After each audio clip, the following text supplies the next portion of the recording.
নমস্কাৰ সকলোকে আমাৰ টাইম এণ্ড ৱৰ্কৰ তৃতীয়টো ভিডিঅ'টোলৈ ঠিক আছে সো আজি আমি পঢ়িম বহুত ইন্টাৰেষ্টিং টাইপ আজি আমি তিনিটা টাইপ পঢ়িম কাৰণ আপোনালোকে গম পায় আমি ফাৰ্ষ্ট ভিডিঅ'টোত আমি এটা টাইপ শিকিছিলো বেসিক টাইপ সেকেন্ড ডে আমি টাইপ 2 এণ্ড টাইপ 3 শিকিছিলো ঠিক আছে এণ্ড আজি শিকিম আমি টাইপ 4 টাইপ 5 এণ্ড টাইপ 6 ঠিক আছে আজি তিনিটা টাইপ শিকিম আৰু আজি ভিডিঅ'টো জেনুৱেলি বহুত ইম্পৰ্টেণ্ট হয় কাৰণ এটা যিটো type number 6 it's must B very important ঠিক আছে এণ্ড টাইপ 4ও বহুত ইম্পৰ্টেণ্ট হয় চ' ভিডিঅ'টো যদি আপোনালোকে চাই তেতিয়াহ'লে নিশ্চয় আজি কিবা এটা লাভ কৰিব পাৰিব এইটো 110% চিয়ৰ ঠিক আছে এণ্ড বেছি দেৰি নকৰো ঠিক ভিডিঅ'টো ষ্টাৰ্ট কৰো ঠিক আছে চ' টাইপ নম্বৰ 4 আজি আজি আজি আৰু এটা কথা আজি মই অসমীয়াটো লিখি লৈ আহিছো ঠিক আছে অসমীয়াটো লিখি লৈ আহিছো যিসকলৰ অসমীয়াত প্ৰব্লেম হয় এনসাৰ কৰিবলৈ বা কুৱেশ্যনটো বুজিবলৈ ঠিক আছে মই আজি অসমীয়াটো আপোনালোকৰ কাৰণে লিখি লৈ আহিছো ঠিক আছে সো এইটো আপোনাৰ টাইপ নম্বৰ 4 ঠিক আছে টাইপ 4 টাইপ 4 তো কুৱেশ্যনটো পঢ়ো if the working efficiency of A is 50% more than B ঠিক আছে if B alone can do a piece of work in 18 days okay in how many days A finish the work ঠিক আছে মানে আপোনাৰ কোৱা গৈছে যে অসমীয়াটো মই পঢ়ি দিছো যদি A ৰ কাৰ্যদক্ষতা ক্ষমতা বিতকৈ 50% অধিক আৰু যদি বিয়ে অকলে সেই কামটো 18 দিনত কৰিব পাৰে তেতিয়াহলে এ সেই একেটা কামে কিমান দিনত শেষ কৰিব ঠিক আছে তেতিয়াহলে এ সেই একেটা কামকে কিমান দিনত কৰিব পাৰিব সো বেছি দেৰি নকৰো ঠিক আছে মই বুজাই দিও কি কৈছে সৰ if the working efficiency of A is 50% more than B ঠিক আছে 50% মানে কি 50% মানে হল আপোনাৰ 50 divided by 100 1/2 ঠিক আছে ওকে 1/2 মানে আপোনাৰ কোৱা গৈছে যে A ৰ ক্ষমতা আপোনাৰ বিতকৈ 50% অধিক তো এনেকে যেতিয়া কুৱেশ্যন এটা দিয়া থাকিব যে if working efficiency of A is 50% more than B that means আপোনালোকে A is to B কৰি ল'ব ঠিক আছে A is to B এটো হল এহঁতৰ কাম কৰা ক্ষমতাৰ অনুপাত ঠিক আছে অসমীয়া লিখি দিও কাম কৰাৰ ক্ষমতাৰ অনুপাত ঠিক আছে কাম কৰা ক্ষমতাৰ অনুপাত A is to B তো আপোনালোকে মোক চাও 50% more ইনিশিয়াল সদায় আপোনালোকে ইনিশিয়াল 100% ৰাখিব সবৰে ঠিক আছে 100% A ৰো 100% B ৰো ঠিক আছে সদায় আপোনালোকে ইনিশিয়াল সদায় 100 ৰাখিব কাৰণ 100 ৰাখিলে এক্সামত কুৱেশ্যন কৰিবলৈ বহুত সহজ হয় ঠিক আছে 50% মোৰ A মানে A কাৰ্য দক্ষতা বিতকৈ 50% অধিক মানে কি A আৰু 50% এটা যোগ হ'ব ঠিক আছে তো মানে কিমান A আপোনাৰ 150% হৈ গল ঠিক আছে A 150% হৈ গল আৰু B ৰ কাৰ্য দক্ষতা হল 100% ঠিক আছে সো ইয়াতে বহাই দিও A 150 আৰু B 100 সো চাও 0 0 কাটা যাব 5ৰে ইয়াক 3বাৰ যাব 5ৰে ইয়াক 2বাৰ যাব তো আমি A আৰু B কাম কৰা ক্ষমতাৰ অনুপাত 3:2 পালো ঠিক আছে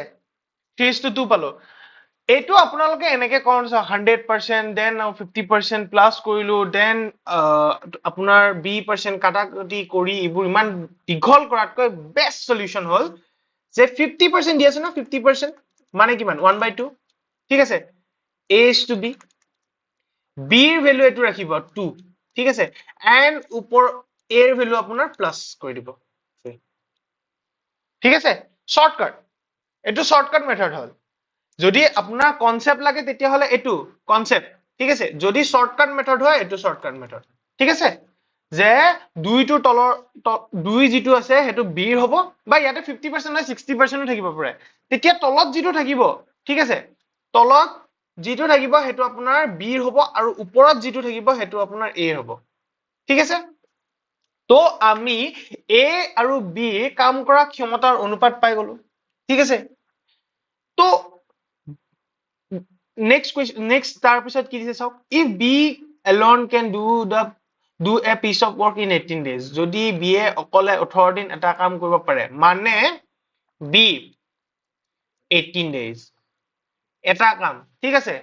এটা কাম হি 18 ডেজত কৰিব পাৰে 18 ডেজত ঠিক আছে কাম কৰা ক্ষমতাৰ আমি এটা টোটাল ওয়ার্ক ওলাব লাগে ঠিক আছে টোটাল ওয়ার্ক নাজানো আমি কিমান যে বি এ এটা কামটো 18 দিনতহে কৰিব পাৰে 18 দিনত হিমান কিমান ইউনিট কাম কৰে কেনেকৈ গম পাম আপোনাৰ থাকিব ডেজ যিটো থাকিল আৰু কাম কৰা ক্ষমতা 18 দুগুণ 36 36 ইউনিট টোটাল ওয়াৰ্ক 36 ইউনিট কাম কৰিবলৈ বি 18 দিন সময় লাগে আৰু সেই 18 দিন সময়ত সি প্ৰতিদিনে 2 ইউনিট কে কাম কৰে 2 ইউনিট কে কাম কৰে মানে এদিনত সি 2 ইউনিট কাম কৰিব পাৰিব তেতিয়াহে 36 ইউনিট কাম সি 18 দিনত কমপ্লিট কৰিব পাৰিব ঠিক আছে বুজি পাইছা যে বি আমি পালো বি এ এটা কাম 18 দিনত কৰিব পাৰে ঠিক আছে এন্ড সেই 18 দিনত সি কিমান ইউনিট কাম কৰিলে 36 ইউনিট আৰু এই 36 ইউনিটে হল আপোনাৰ টোটাল ওয়াৰ্ক কিহৰ কাৰণে টোটাল ওয়াৰ্ক কাৰণ বিএ 18 দিনত যিটো কাম কৰিব পাৰে হিটো হিমান ইউনিট কামেই কৰিব তাতকেতো অধিক নকৰে তাৰ কাৰ্য দক্ষতাৰে 18 দিনত যিমান ইউনিট কাম কৰিব হিমান ইউনিটেটো টোটাল ওয়ার্ক হ'ব ঠিক আছে তো এটা ইজি দেন কিমান টাইম লাগিব এ ঠিক আছে ইয়াতে সুধিছে চাওক in how many days a alone finish the work কিমান দিনৰ এ একেটা কামে শেষ কৰিব পাৰিব সৰি টাইম এ কিমান সময় লাগিব ঠিক আছে আমাৰ টোটাল ওয়াৰ্ক পালো 36 ঠিক আছে এন্ড আমাৰ এৰ কাৰ্যদক্ষতা কিমান ঠিক আছে আমি ইয়াতে টোটাল ওয়াৰ্ক ওলাইছিলো কাৰণে হে আপোনাৰ ইয়াতে ইনটু হৈছিলে ঠিক আছে বি কিন্তু আমি এ কাৰণে টাইম ওলাই আছো ঠিক আছে এর কারণে আমি টাইম উলাই আছো তো time equal to total work divided by efficiency efficiency এর কিমান 3 তো আমি ইয়াতে পালো 12 ডেজ কারণ 12 দিন গুণ 36 ঠিক আছে তো ফাইনাল এনসার আমি পাই গলো 12 ডেজ সো এক্সামত এনেদৰে আহিব পাৰে যে এৰ ইফিসিয়েন্সি 60% more than B ঠিক আছে A deficiency 40% more than B ঠিক তেনেদৰে কোৱেশ্চন আহিলে আৰু দিয়া থাকিব আপোনাৰ B বা A এটা কাম ইমান দিনত কৰিব পাৰে তেতিয়াহলে A কিমান দিনত কৰিব পাৰে নহলে B কিমান দিনত কৰিব পাৰে এনেকেও থাকিব পাৰে যে B efficiency 8 কে 50% অধিক তেতিয়াহলে B is to 1 3 is to 2 তেনেকে থাকিব B is to যদি আপোনাৰ এক্সামত এনেকে থাকে ঠিক আছে যদি মই আপোনাক দেখাই দিছো বিৰ আপোনাৰ ক্ষমতা 50% অধিক ঠিক আছে 8 কৈ তেতিয়া আপোনালোকে এনেকে পাতিব B is to A so 3 is to 2 ঠিক আছে আপোনালোকে এনেকে পাতি লব 50% মানে 1 by 50% মানে 1 by 2 ঠিক আছে 2 হল আপোনাৰ A হ'ব আৰু B ওপৰটো আপুনি আমি মই কৈছিলো আপোনাক প্লাস কৰি দিব 2 1 3 3 টো আপোনাৰ B কাম কৰা ক্ষমতাৰ অনুপাত হ'ব আৰু এইখিনি আপোনাক ক্ষমতাৰ এফিচিয়েন্সি বুলি কোৱা যাব ঠিক আছে সো টাইপ 4 এক্সামত ম্যাক্সিমাম এক্সামত আহিছে ঠিক আছে এন্ড বহুত ইম্পৰ্টেন্টও হয় এক্সামত আপোনাৰ মিনিমাম এটো কোৱেশ্চন আহে ঠিক আছে মাত্ৰ আপোনালোকে যদি ভালকে কৰিব এক্সামত সো এটো বহুত ইম্পৰ্টেন্ট হয় ঠিক আছে সো নেক্সট আমি টাইপ 2 লে যাও ঠিক আছে বেছি দেৰি নকৰো নেক্সট টাইপলে যাও আমি নেক্সট টাইপ হল টাইপ নাম্বাৰ 5 টাইপ 5 টাইপ 5 এইটো এটা বহুত ইম্পৰ্টেন্ট কোৱেশ্চন হয় মই কোৱেশ্চনটো পঢ়ি দিছো working together A and B can complete a work 12 days okay একেলগে কাম কৰি এ আৰু বি এ 12 দিনৰ এটা কাম সম্পূৰ্ণ কৰিব পাৰে তো লগালগ আপোনালোকে লিখি যাওক ঠিক আছে এ প্লাছ বি একেলগে কিমান দিনত কৰিব পাৰে আপোনাৰ কিমান দিনত কৰিব পাৰে 12 দিনত 12 days ঠিক আছে এ আৰু বি এ একেলগে 12 দিনত কামটো কৰিব পাৰে ঠিক আছে they work together for 9 days okay মানে 9 days হলে 9 days a plus b একেলগে কাম কৰিলে ঠিক আছে তেওঁলোকে 9 দিনৰ বাবে একেলগে কাম কৰিলে তাৰ পাছত after that b leaves তাৰ পাছত b এৰি যায় ঠিক আছে b গুচি গল a finish the remaining work in 5 days বাকি থকা কামটো a 5 দিনত সমাপ্ত কৰে যিখিনি বাকি থাকিল কামখিনি সেইখিনি আপোনাৰ a 5 দিনত সমাপ্ত কৰে then the number of days that b alone would take to complete the work তেতিয়া হলে বি এ সেই কামটো অকলে কিমান দিনত কৰিব পাৰিব ঠিক আছে যে 9 দিন হেতে একেলগে কাম কৰিলে আৰু হেতে একেলগে কামটো সম্পূৰ্ণ হয় 12 দিনত 9 দিন কাম কৰি বি এ এৰি দিলে বোলে বি এ নকৰো এৰি দিলে ঠিক আছে তাৰপিছত এ বাকি থকা কামখিনি কৰিলে 5 দিনত তো এই গোটেইখিনি কাম বি এ অকলে কিমান দিন কৰিব ঠিক আছে সো যেতিয়াই আপোনাৰ এনেকুৱা এটা কোৱেশ্চন আহিব ঠিক আছে আপোনালোকে প্ৰথমতে চাব এ এণ্ড বি এ কিমান দিনত কামখিনি কৰিছে ঠিক আছে এ এণ্ড বি এ একেলগে 12 দিনত কাম কৰিছে ঠিক আছে আমি এ আৰু বি এ প্ৰতিদিনে 1 ইউনিট কাম কৰা বুলি ধৰি 1 ইউনিট per day ঠিক আছে 1 ইউনিট প্ৰতিদিনে কাম কৰা বুলি ধৰিলে হেঁতি 12 দিনত 12 ইউনিট কাম কৰিব ঠিক আছে আৰু 12 ইউনিটে হল টোটাল ওয়াৰ্ক আমি ধৰি লব লাগিব ঠিক আছে যে এ আৰু বি এ প্ৰতিদিনে 1 ইউনিট কাম কৰে আৰু সিহঁতে সেই কামটো কমপ্লিট কৰিবলৈ 12 দিন সময় লাগে দ্যাট মিন্স এদিনত যদি 1 ইউনিট কাম কৰে তো 12 দিনত সিহঁতি 12 ইউনিট কাম কৰিব আৰু সেই 12 ইউনিটে আপোনাৰ হ'ব টোটাল ওয়াৰ্ক ঠিক আছে তো ইয়াতে চাওক টোটাল ওয়াৰ্কত আপোনাৰ প্ৰতিদিনে সিহঁতি 1 ইউনিট কে কাম কৰে মানে 9 দিনত সিহঁতি কিমান ইউনিট কাম কৰিলে 9 ইউনিট কাম কৰিলে ঠিক আছে সো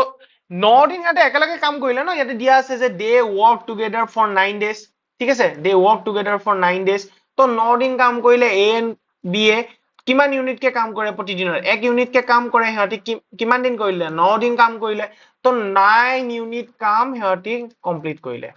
9 দিনত সিহঁতি 9 ইউনিট কাম কমপ্লিট কৰিলে ঠিক আছে তো আপোনাৰ বাকি থাকিল কিমান ইউনিট কাম ঠিক আছে বাকি থাকিল ৰিমেইনিং ওয়াৰ্ক ৰিমেইনিং ওয়াৰ্ক কিমান থাকিল 12 minus 9 কাৰণ 9 ইউনিট কাম হৈ গল টোটাল ওয়াৰ্ক আপোনাৰ 12 ইউনিট তো 9 ইউনিট কাম বাকি থাকিলে 9 ইউনিট কাম কৰা হৈ গল তেতিয়া হলে বাকি থাকিলে আপোনাৰ 3 ইউনিট কাম ঠিক আছে 3 ইউনিট কাম ইয়াতে চাওক তাৰপিছত দিছে আফটাৰ দ্যাট বি লিভস হৈ গল সো আমাৰ বাকি থাকিল কাম 3 unit A finish the remaining work in 5 days বাকি থকা কামটো এ 5 দিনত সমাপ্ত কৰে মানে আপোনাৰ এটো কোৱা গৈছে যে বাকি থকা কামখিনি এ বাকি থকা কামখিনি বাকি কিমান 3 ইউনিট কাম আছিল 5 দিনত খতম কৰে ঠিক আছে চাওক এ finish the remaining work in 5 days মানে এ আপোনাৰ বাকি থকা কামখিনি 3 ইউনিট বাকি থকা কাম আছে সেইখিনি 5 দিনত খতম কৰিলে ঠিক আছে টোটাল ওয়াৰ্ক আমাৰ ইফিচিয়েন্সি ওলাব লাগে এ এতিয়া ইফিচিয়েন্সি ওলাব লাগিব তেতিয়াহে কিমান ইউনিটত সেই বাকি থকা ইউনিট খিনি কিমান ইউনিটত কৰিলে যাতে সেই 5 দিনত খতম হল 3 ইউনিট কাম ঠিক আছে তো টোটাল ওয়ার্ক এখিনি ইয়াতে থাকিল টোটাল ৰিমেইনিং ওয়াৰ্ক আপোনালোকে এনেকৈ কৰিব ঠিক আছে মই যেনেকৈ কৈছো তেনেকৈ কৰিব work divided by total days required total days required কাৰণ 5 দিন সময় লাগিলে তাক total remaining work কিনি কমপ্লিট কৰিবলৈ আৰু আমি কি উলাই আছো ইফিচিয়েন্সি ঠিক আছে ইফিচিয়েন্সি উলাই আছো কাৰ এৰ আমি ইফিচিয়েন্সি উলাই আছো ঠিক আছে তো ইয়াতে চাওক নেক্সট চাওক এতিয়া এৰ ইফিচিয়েন্সি ওলাই গ'ল আপোনাৰ কাৰণ 3/5 কেনেকে হ'ল ইফিচিয়েন্সি মানে টোটাল ৱৰ্ক ডিভাইডেড বাই ডেজ তো এৰ ইফিচিয়েন্সি যিখিনি আছিল ইফিচিয়েন্সি অফ এ ঠিক আছে আমি 3/5 পাই গলো যিখিনি আপোনাৰ সেইখিনি কামখিনি কৰিলে ৰিমেইনিং ৱৰ্কত যিমান দিন লাগিলে সেইখিনিয়ে তাৰ ইফিচিয়েন্সি বুলি আমি লৈ ললো ঠিক আছে এতিয়া চাওক বি এৰ ইফিচিয়েন্সি ওলাব লাগে কাৰণ আমাৰ দিয়া আছে যে then the number of days that B alone would take the complete the work okay যে B এ সেই কামটো কমপ্লিট কৰিব কিমান দিন সময় লাগিব তো B কাৰণে আমি কি কৰিম B equal to 1 minus A efficiency কৰিম কিহৰ কাৰণে 1 minus A efficiency কৰিলো মই আপোনাক কৈ আছো সৰি এইটো কৰ পৰা আহিল মই আপোনাক কৈ আছো কাৰণ A plus B প্ৰতিদিনে কিমান ইউনিট কাম কৰিছিল 1 ইউনিট কাম কৰিছিলে A আমি কিমান পাই গলো A ৰ ইফিচিয়েন্সি কিমান কৰি গল 3/5 তো B এৰ কাৰণে কি হ'ব B equal to 1 minus 3/5 তো এই বস্তুখিনিয়ে আমি ইয়াতে লিখিছো যে A and B এ প্ৰতিদিনে 1 ইউনিট কাম কৰিছিলে ঠিক আছে ইয়াতে চাও আমি লৈছো যে A plus B 12 দিনত 12 ইউনিট কাম কৰে প্ৰতিদিনৰ 1 ইউনিট কে তো A plus B 1 ইউনিট হেতৰ ইফিচিয়েন্সি হয় ঠিক আছে প্ৰতিদিনে 1 ইউনিট কাম কৰে মানে ইফিচিয়েন্সি হেতৰ তো 3/5 আমি A এর ইফিচিয়েন্সি পাই গলো প্লাস B আমি 1 এটো জেনেকে আপোনালোকে যেটো মাইনাস প্লাস এটো বুজাব নালাগে দেখিয়েটো গম পাইছে আৰু বি এনসাৰ ওলাই পাই যাব তো ইয়াতে বি এৰ আপোনাৰ ভ্যালু আহি যাব 2/5 মানে বি এৰ ইফিচিয়েন্সি আহি গল আমাৰ হাতত 2/5 ঠিক আছে তো আপোনালোকে চাব পাৰে যে কি ৰবচোন বোলে কলেহে বোলে এ ইফিচিয়েন্সি ইমান বি ইফিচিয়েন্সি ইমান তো 1 ইউনিট হয়নে নহয় আপোনালোকে নিজে চাব পাৰিব যে a plus b যদি কৰি চাই তেতিয়া হলে 3/5 plus 2/5 5/5 is equal to 1 তো a যেটো আমি লৈছিলো 1 ইউনিট পার ডে এ হেতু ইয়াতে স্যাটিসফাই হৈ যায় বুজিছে তো সেই কাৰণে আমি a plus b 1 ইউনিট লও ঠিক আছে তো b যেতিয়া ইফিচিয়েন্সি পাই গলো আৰু আমি গম পাও যে টোটাল ওয়াৰ্ক কিমান টোটাল ওয়াৰ্ক 12 ইউনিট কাম সেই কামটো কমপ্লিট কিমান দিনত কৰিব পাৰিব তেতিয়া হলে আমি ইয়াতে লিখিম যে b কিমান দিন হ'ব টাইম b টোটাল ওয়ার্ক কিমান 12 ইউনিট টোটাল ওয়ার্ক আৰু b ইফিচিয়েন্সি কিমান and 2/5 ঠিক আছে তো আৰ বাকি আৰু কবই নালাগে ডাইরেক্ট এনেকে কৈ দিলে হ'ল 30 days ঠিক আছে এটো আটাইতকৈ বেছি ইম্পৰ্টেন্ট বুলিও ক'ব পাৰি মানে আটাইতকৈ বেছি বুলি ইম্পৰ্টেন্ট বুলি নকওঁ বাট মাষ্ট বি ইম্পৰ্টেন্ট বুলিয়ে ক'ব পাৰিম কাৰণ ইম্পৰ্টেন্ট বুলি ক'ব পাৰিম কাৰণ ইটো এক্সামত আহে যে এ আৰু বি এ ইমান দিন কাম কৰিলে কিন্তু ইয়াতে চাওক বি এ লিভছ নহয় কেতিয়াবা এ লিভছও দিব পাৰে এ এৰি থৈ গুচি গ'ল যে বি এ যে কামটো এৰি থৈ যাব সেইটো কথা নহয় কেতিয়াবা এ দিব কাৰণ 9 দিনৰ ঠাইত কেতিয়াবা 12 দিন দিব আৰু এ আৰু বি একেলগে কামটো 17 দিনত কৰিব পাৰে বুলিও দিব পাৰে কিন্তু যিমানে যি নিদিয়ক প্ৰসেসটো সদায় সেম থাকিব ঠিক আছে মই বহুত কেইটামান কোৱেশ্চন এৰ চাইছো কেনেদৰে আহে কেনেকৈ নাহে ঠিক আছে তো প্ৰসেসটো সদায় সেম প্ৰসেসটোত কোনো ডিফাৰেন্ট নহয় মই আকৌ এবাৰ কৈ দিছো প্ৰসেসটো যে কোৱেশ্চনত দি আছে যে হেঁতি একেলগে 12 দিনত কামটো কৰিব পাৰে তো a plus b 12 দিন লাগিলে আৰু 12 দিনত হেঁতি প্ৰতিদিনে যদি এটো লেট হয় হা ঠিক আছে এটো ধৰি ল'ব লাগিব প্ৰতিদিনে যদি 1 ইউনিট কাম কৰে তেতিয়া হলে 12 ইউনিট কাম হেঁতি কমপ্লিট কৰিব 12 দিনত সেই 12 ইউনিট কামটোই আপোনাৰ টোটাল ওয়াৰ্ক হ'ব ঠিক আছে তাৰ পিছত দিলে হেঁতি একেলগে কাম কৰিলে 9 দিনৰ বাবে আৰু প্ৰতিদিনে 1 ইউনিট কে কাম কৰিছিল 9 দিনৰ হেঁতি 9 ইউনিট কাম কমপ্লিট কৰি দিব তাৰ পিছত বাকি থকা কামখিনি হ'ব 12 পৰা 9 আপোনাৰ টোটাল ওয়াৰ্কৰ পৰা 9 ইউনিট কাম হৈ গল 3 ইউনিট কাম হেঁতৰ বাকি থাকিব আৰু সেই 3 ইউনিট কাম কৰিবলৈ এক সময় লাগে 5 দিন মানে এ ইফিচিয়েন্সি আমি ইয়াৰ পৰা পাই যাম যে a equal to 3/5 remaining work divided by total days required ঠিক আছে এর ইফিচিয়েন্সি আমি পাই গলো ঠিক আছে তাৰ পিছত বি ইফিচিয়েন্সি ওলাব লাগিব কাৰণ আমাক কোৱেশ্চনত দি আছে যে বি এ সেই কামটো কৰিবলৈ কিমান দিন সময় লাগিব কমপ্লিট দা ওয়ার্ক ঠিক আছে নাম্বার অফ ডেজ তো a plus b আমি ইয়াতে লৈছিলো যে 1 ইউনিট হেঁতি প্ৰতিদিনে কাম কৰে এৰ আপোনাৰ ভ্যালু বহাই দিব 3/5 পাইছে ইফিচিয়েন্সি তো b এর ইফিচিয়েন্সিটো আমি পাম 1 minus 3/5 ঠিক আছে তো ইয়াৰ পৰা আমি b ইফিচিয়েন্সিটো পাই গলো তো b ইফিচিয়েন্সিটো পাই গলো যদি আমাৰ হাতৰ টোটাল ওয়াৰ্ক আছে টোটেল ৱৰ্ক আছে আৰু বি ইফিচিয়েন্সি আছে তো কিমান দিন সময় লাগিব আমি ইয়াৰ পৰা অতি সহজে ওলাই ল'ব পাৰিম ঠিক আছে তো এই মোৰটো এনেকুৱা নালাগে যে কোনোবা কনফিউজ আছে যদিও কনফিউজ আছে আপোনালোকে প্লিজ কমেন্ট কৰিবলৈ নাপাহৰিব যদি আপোনালোকে বুজি পোৱা নাই মোক নিশ্চয় জনাব ঠিক আছে সো নেক্সট যেটো আমি কনসেপ্ট পঢ়িম ঠিক আছে হেতু বহুত বেছি ইম্পৰ্টেন্ট ওকে সো এইটো হল আপোনাৰ টাইপ 6 টাইপ 6 most important ঠিক আছে মই লিখিও দিছো most important ঠিক আছে most important ঠিক আছে এই টাইপটো ম্যাক্সিমাম কোৱেশ্যনত আহে এই টাইপটো ম্যাক্সিমাম নাম্বাৰ অফ কোৱেশ্যনত আহে সৰি ম্যাক্সিমাম নাম্বাৰত কোৱেশ্যনটো বহুত ষ্টুডেন্টে ভুল কৰে ঠিক আছে সো আজি মই আপোনাক এই কোৱেশ্যনটো বুজাম আৰু মই গ্যাৰান্টি দিব পাৰিম যে কি নেক্সট টাইম আপোনালোকৰ কেতিয়াও এইটো কোৱেশ্যন আহিলে ভুল নকৰে এনেকুৱা টাইপৰ কোৱেশ্যন আহিলে আপোনালোকে ভুলে নকৰিব ঠিক আছে সো স্টাৰ্ট কৰো বেছি দেৰি নকৰো স্টাৰ্ট কৰো সো কোৱেশ্যন পঢ়ি যাৰ লগে লগে আপোনালোকে একেলগে পাতি যাব ঠিক আছে A and B do a work in 20 days মানে A and B একেলগে এটা কাম 20 দিনত কৰিব পাৰে ঠিক আছে B and C do it in 10 days B and C এ সেই কামটো 10 দিনত কৰিব পাৰে ওকে আৰু while C and A 12 দিনত ঠিক আছে যে C আৰু A একেলগে সেই কামটো 12 দিনত কৰিব পাৰে ঠিক আছে then in how many days A B C all together can finish the work যে কিমান দিনত হাতি A plus B plus C তিনিওজনে লগ লাগি আপোনাৰ কামটো কৰিব পাৰিব ঠিক আছে এই কোৱেশ্যনটো বুজি পালা যে কি কৈছে যে A আৰু B এ এটা কাম 20 দিনত কৰিব পাৰে B আৰু C এ সেই কামটো 10 দিনত কমপ্লিট কৰিব পাৰে আৰু C and A সেই কামটো 12 দিনত কৰিব পাৰে তেতিয়া হলে তিনিটা লগ লাগিলে কিমান দিনত কৰিব পাৰিব অতি সহজ কোৱেশ্যন হয় ঠিক আছে তো ইয়াতে আপুনি ফাৰ্স্ট এইম মনত ৰাখিব যেতিয়া মই কৈছিলো ফাৰ্স্ট কি কাম কৰিব লাগে টেক দা এলচিএম ঠিক আছে আপোনাৰ 20 10 আৰু 12 ৰ এলচিএম হ'ব 60 20 10 12 2 দি 10 5 আৰু আপোনাৰ 6 ঠিক আছে 5 দি 2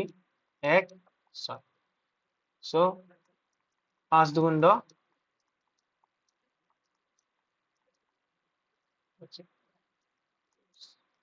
6 দুগুণ 12 120 ঠিক আছে 120 হৈ গল 120 actually 60 হয় ঠিক আছে ৰব 60 হয় মই আৰু শৰ্ট কৰি দিলে 5 দুগুণ 10 10 দুগুণ 20 yes 5 দুগুণ 10 10 দুগুণ 20 60 yes আমি টোটাল ওয়ার্ক পাই গলো এলসিএম লৈ আমি ইয়াতে পাই গলো 60 এন্ড আমি এই 60 টো টোটাল ওয়ার্ক ৰাখি দিলো ঠিক আছে মই তেতিয়া অলপমান বেছি 120 হয় ঠিক আছে 120 হয় কিন্তু আপোনালোকে 120 টো কাৰণে পাতিলে চাওক 120 হলে আপোনালোকৰ এলসিএম লওঁতে নহয় আপোনালোকৰ সলিউশন কৰোঁতে সংখ্যা কিটা বহুত ডাঙৰ ডাঙৰ আহিব ঠিক আছে 60 টো সৰু সংখ্যা হয় এটো বহুত ইজি হয় ঠিক আছে সো 60 আমি টোটাল ওয়ার্ক পাই গলো এলসিএম ললে ঠিক আছে তো ইয়াতে আপোনাৰ চাওক তো আমি টোটাল ওয়াৰ্ক পাই গলো এতিয়া নেক্সট কি আছে ইফিচিয়েন্সি ওলোৱা এম আমাৰ হেতুৱে প্ৰথমতে যেটো মই শিকাইছিলে হেতু এমতে চাওক ইফিচিয়েন্সি ওলাব লাগে তো ইয়াতে হ'ব 3 ইয়াতে হ'ব 6 এটো আৰু 5 কাৰণ 12 5 গুণ 60 10 6 গুণ 60 20 3 গুণ 60 ঠিক আছে আৰু এই গিটা হল আপোনাৰ efficiency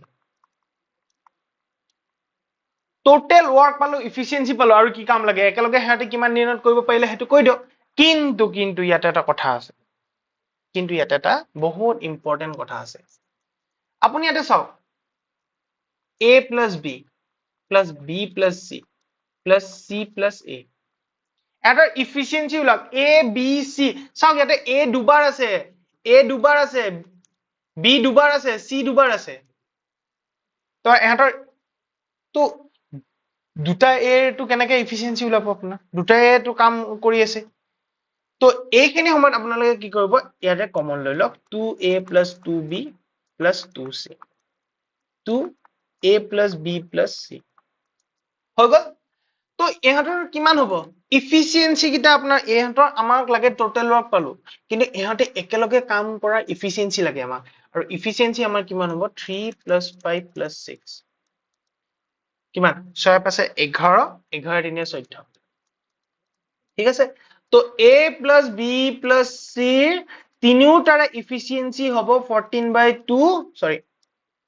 14/2 equal to 7 unit হেহাতি a plus b এ একেলগে তিনিওটা a plus b c a plus b plus c a b c এ তিনিওটাৰ কাৰ্যক্ষমতা হ'ল 7 ইউনিট এদিনত কৰিব পৰা ক্ষমতা হেতৰ 7 ইউনিট ঠিক আছে বুজি পালে যে a plus b plus c এদিনত কৰিব পৰা ক্ষমতা হ'ল 7 ইউনিট তো আমাৰ এটা আমাৰ হেতৰ এদিনত কৰিব পৰা ক্ষমতা পাই গলো টোটাল ওয়াৰ্ক আছে তো time a plus b plus c কাৰণ ইয়াত তিনিটা লাগে তো a plus b plus তো টোটাল ওয়ার্ক আমাৰ 60 a plus b plus c time কিমান দিন লাগিব টোটাল ওয়ার্ক আমাৰ 60 পালো এন্ড হেতৰ কাৰ্যক্ষম দক্ষতা আমি পালো 7 ঠিক আছে তো 8 7 গুণ 56 and 4 তো 60/7 days ঠিক আছে তো এটো 60/7 days আপোনাৰ থাকিব আপোনাৰ ক্যালকুলেশন কিন্তু এক্সামত 8 4/7 এনেকে থাকিব তো এনেকে যেতিয়া আহিব কাৰণ এটো চাওক মই আগতে কৈছিলো এই দুটা ইনটু কৰি দিব এই দুটা প্লাস কৰি দিব আপোনাৰ आंसर পাই যাব ঠিক আছে সো আমাৰ হাতত ফাইনাল आंसर আহি গল ঠিক আছে তো এই কোৱেশ্চনটো এক্সামত বহুত ইম্পৰ্টেন্ট আৰু চাওক মই অতি সহজে আপোনালোকক মিনিমাম 30 সেকেন্ড লাগিব এটো কৰিবলৈ কাৰণ আপোনালোকে পাতিলে a plus b 20 days b plus c 10 days c plus a 12 days তিনিটাৰে LCM লৈ লও 60 পাই যাব 60 পোৱাৰ লগে লগে এটা ইফিচিয়েন্সি আপুনি ক্যালকুলেট কৰিব পাৰিব বহুত ইজি দেন হাতে কৈ দিব চাওক a দুটা আছে b দুটা আছে c দুটা আছে okay 2a plus 2b plus 2c দুইটো কমন ললে a plus b plus c দুইটো হিফালে কৰি দিয়ক আৰু হিফালে ইহঁতক কি কৰিব ইফিচিয়েন্সি প্লাস কৰিব ইফিচিয়েন্সি কিহৰ কাৰণে প্লাস কৰিব কাৰণ ইফিচিয়েন্সি হে আমি কৈ আছো কাৰণ a plus b plus c A hey total work মানে 60 ইউনিট কাম কিনি কিমান দিনত শেষ কৰিব পাৰিব তো আমাক হেতৰ কাৰ্য দক্ষতা লাগিব হেতৰ ক্ষমতাৰ প্ৰয়োজন লাগিব হেতৰ ক্ষমতা ওলাব লাগে হেতৰ প্ৰতিটো ইন্ডিভিজুয়ালি ক্ষমতা প্লাস কৰিব লাগিব এন্ড প্লাস কৰাৰ লগে লগে আমি পালো 14 তো দুইটো হিফালে লৈ যাওক ডিভাইড হৈ যাব 14 ৰ লগত তো 7 ইউনিট আমি পাই যাম এন্ড 7 ইউনিট পোৱাৰ লগে লগে টোটাল ওয়াৰ্ক আছে হেতৰ কাৰ্যদক্ষতা আছে আৰু আমি সময়টো উলাব পাৰিম তো ঠিক এনেদৰে আপুনি অতি সহজে এই কোৱেশ্চনটো কৰিব পাৰিব কিন্তু ইয়াতে আৰু এটা কোৱেশ্চন আহে যেটো কোৱেশ্চনৰ কথা আমি পঢ়িম নেক্সট ভিডিও ঠিক আছে ইয়াতে আৰু এটা কোৱেশ্চন আহিব পাৰে যেটো কোৱেশ্চনৰ ওপৰত আমি ডিসকাস কৰিম নেক্সট ভিডিও কাৰণ আজি ভিডিওটোত আমি তিনিটা টপিক পঢ়িলো তিনিটা topic type 5 type 4 type 5 type 6 এই তিনিটা টাইপ বহুত বেছি ইম্পৰ্টেন্ট এক্সামৰ ৰিলেটেড আহি থাকে বাৰপতি ঠিক আছে সো আজি ভিডিওটোত ইমানতে আমি সামৰণি কৰিছো কাৰণ ভিডিওটো বহুত দীঘল হৈ যাব হ'ব ইয়াৰ লগতে টাইপ 6 ৰ লগত দুটা কোৱেশ্চন বা দুটা তিনিটা কোৱেশ্চন ইয়াৰ পৰা আহে ঠিক আছে যে এনেকুৱা সুধিব পাৰে যে এ হে কামটো কিমান দিনত কৰিব পাৰিব ঠিক আছে এটোটো দিলে যে হেয়া তিনিটা ইমান দিনত কৰিব পাৰিব এ কিমান দিনত কৰিব পাৰিব বি এ কিমান দিনত কৰিব পাৰিব আৰু সেই কামটো সি এ কিমান দিনত কৰিব পাৰিব হেতুৰ ওপৰত ডিসকাশন আমি নেক্সট ভিডিওত কৰিম কাৰণ নেক্সট ভিডিওটো অকল টাইপ 6 টাইপ 7 এন্ড টাইপ 8 ৰ ওপৰত কথা পাতিম টাইপ 7 টাইপ 8 বহুত বেছি ইম্পৰ্টেন্ট এক্সামত যে আহে ঠিক আছে এক্সামত যে আহে তাৰ ওপৰত আমি ডিসকাশন কৰিম এন্ড আজি যদি ভিডিওটো আপোনালোকৰ ভাল লাগিলে ঠিক আছে যদি কিবা শিকিবলৈ পালে দেন লাইক কৰিবলৈ নাপাহৰিব ভিডিওটো এন্ড সাবস্ক্ৰাইব কৰিব নাপাহৰিব আমাৰ চেনেলটো এন্ড যি ভিডিওটো শেয়াৰ কৰিব নাপাহৰিব কাৰণ এই মই প্ৰতিটো এক্সামৰ কোৱেশ্চন পেপাৰ এনালাইজ কৰি তাৰ পৰা এক্সাক্ট যেটো ফৰমেটত আহে কাৰণ চাওক মই প্ৰতিটো কোৱেশ্চনৰ আপোনাৰ এক্সাক্ট ভ্যালু দিয়া নাই এক্সামত যেটো আহিছে মই তাৰ ৰিলেটেড যেটো ষ্টুডেন্টে অতি সহজে বুজিব পাৰে অতি সহজে কৰিব পাৰে ঠিক তেনেদৰে বনাইছো ঠিক আছে যদি আপোনালোকৰ ভিডিওটো ভাল লাগে তেতিয়াহলে নিশ্চয় কমেন্ট কৰিব শেয়াৰ কৰিব ভিডিওটো আজিৰ বাবে ভিডিঅ'টো ইমানতে সামৰণি কৰিছো কাৰণ আপোনালোকে এবাৰ ভিডিঅ'টো ভাল লাগিলে যদি নিশ্চয় চাব ঠিক আছে ধন্যবাদ সকলোকে নমস্কাৰ